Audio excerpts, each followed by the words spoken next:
خلال الفترة السابقة دي ظهرت أخبار رسمية عن توفر نسخة جديدة من هيونداي فيرنا، السيارة المميزة جدا في السوق المصري. أنا عمرو من كار لافر، وفي الفيديو ده هنتكلم عن أهم مميزات ومواصفات هيونداي فيرنا الجيل السادس. رسميا عن الجيل السادس من سيارتها السيدان العائلية والاقتصادية هيونداي فيرنا، واللي أصبحت متوفرة حاليا في السوق الهندي واللي هتبدأ تنزل باقي الأسواق قريبا.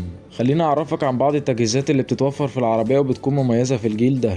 العربية جاية بتصميم خارجي وداخلي أصبح متغير ومختلف تماما عن أي جيل سابق ليها. التصميم بتاع العربية عصري وترندي جدا ومميز كتير عن باقي العربيات في فئتها. العربية بتيجي بتجهيزات أمان هايلة وبتتوفر بتجهيزات مميزة زي الشاشتين اللي مقاسهم 10 بوصة وكراسي جلد وإضاءة محيطية مدية لمسة رائعة للعربية وفتحة سقف كهرباء وكرسي كهرباء وشاحن وايرلس وحاجات تانية كتير. ده الجيل السادس من هيونداي فيرنا. العربية دي بتصنف ساب كومباكت سيدان تحت المدمجة، والعربية متوفرة بنسختين من منظومة الحركة، ومتوسط سعر العربية في الوقت الحالي $13,200 للنسخة الأولى و$18,000 للنسخة التانية، مع العلم إن الأسعار قابلة للزيادة بالجنيه المصري. خلينا بقى نتكلم عن المحرك وأرقام الأداء. العربية متوفرة بنسختين، النسخة الأولى بموتور 4 سلندر 1500 سي سي عادي مش تربو، بيطلع قوة 118 حصان وعزم 144 نيوتن، متوصل بفتيس مانوال 6 سرعات أو فتيس أوتوماتيك عادي 6 سرعات، والعربيه بدفع امامي العجلات. النسخه الثانيه بموتور 4 سلندر 1500 سي سي تربو، بيطلع قوه 156 حصان وعزم 253 نيوتن، متوصل بفتيس مانوال 6 سرعات او فتيس اوتوماتيك ديول كلاتش 7 سرعات، والعربيه بدفع امامي العجلات. بالنسبه لانظمه الامان،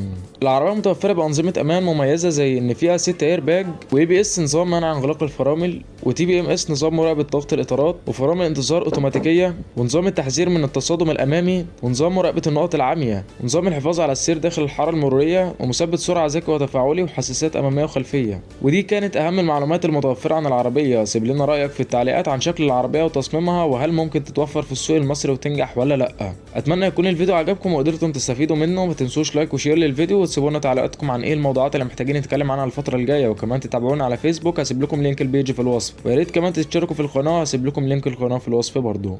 مع السلامه.